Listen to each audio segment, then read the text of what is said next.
Hello friends, આજે તો અમે ગયા હતા હોટલમાં જમવા. તો ત્યાં મંચુરિયનનો ઓર્ડર આપ્યો. તો મેં કીધું ચાલ ને તમારી જોડે રેસીપી પણ શેર કરી દઉં.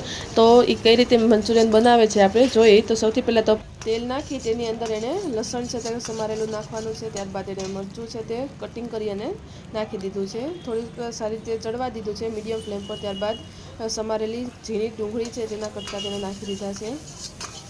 એને પણ સારી રીતે સાંતળી લીધી છે. જ્યાં સુધી બ્રાઉન કલર ન થાય ત્યાં સુધી સાંતળવા દીધી છે.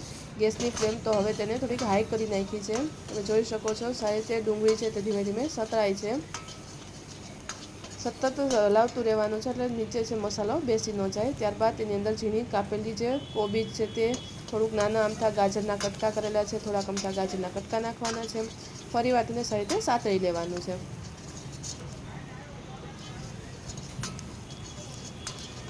સતત હલાવતું રહેવાનું છે, જેના કારણે નીચે મસાલો છે કોઈ પણ બેસે નહીં. તમે જોઈ શકો છો નીચે મસાલો જરાય નથી બેસતો. સતત હલાવતા રહેવાનું છે. ત્યારબાદ તેની અંદર તે 2 વાટકા જેટલું પાણી નાખે. પહેલાં 1 વાટકો જેટલું પાણી નાખ્યું, ફરીવાર મિક્સ કર્યું, ફરીવાર થોડુંક પાણી છે તેની અંદર ઉમેરી દીધું છે. એક મંચુરિયનનો ઓર્ડર હતો એટલા માટે એટલું એણે પાણી નાખ્યું છે. તો તમે જો વધારે મંચુરિયન બનાવવાનું હોય તેના માટે વધારે પણ પાણી ઉમેરી શકો છો. પાણી ધીમે ધીમે ઉકળવા માંડ્યું છે. ગેસની ફ્લેમ અત્યારે હાઈ જ છે. પાણી ઉકળવા માંડ્યું ત્યારબાદ તેને જે મંચુરિયનની જે ગોળી હોય તે તૈયાર હતી તે નાખી દીધી છે.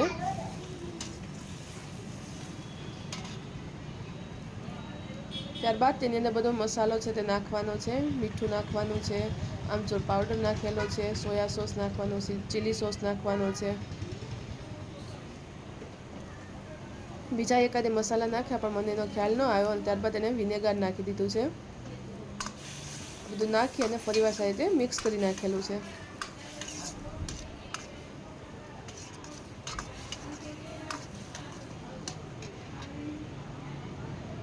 સારી રીતે ગ્રેવી છે તે ધીમે ધીમે ઉકળવા માંડી છે. મને લાગે છે કે સોયા સોસ થોડોક ઓછો પડ્યો હશે, કલર વ્યવસ્થિત ન આવ્યો એટલે ફરીવાર થોડોક સોયા સોસ નાખેલો છે. ફરીવાર મિક્સ કરી દેવાનું છે.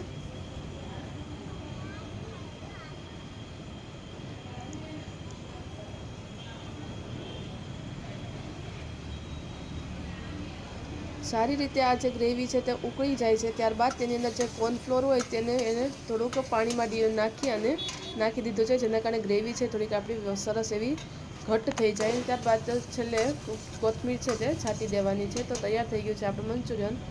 કેવું લાગે એવું તો નહીં પૂછીશ, કારણ કે હોટલવાળાએ બનાવ્યું તો મંચુરિયન તો સરસ જ બનેલું હોય અને રેસીપી પણ સરસ છે. એકવાર જરૂરથી ઘરે પણ ટ્રાય કરજો. આપણે પણ આવું ઘરે સરસ રીતે બનાવી શકીએ છીએ. વિડીયો જો પસંદ આવે તો લાઇક, શેર અને સબસ્ક્રાઈબ જરૂરથી કરજો. અને વિડીયોમાં કમેન્ટમાં જરૂરથી જણાવજો કે બીજો વિડીયો કઈ રેસીપીનો જોવે છે. Thank you.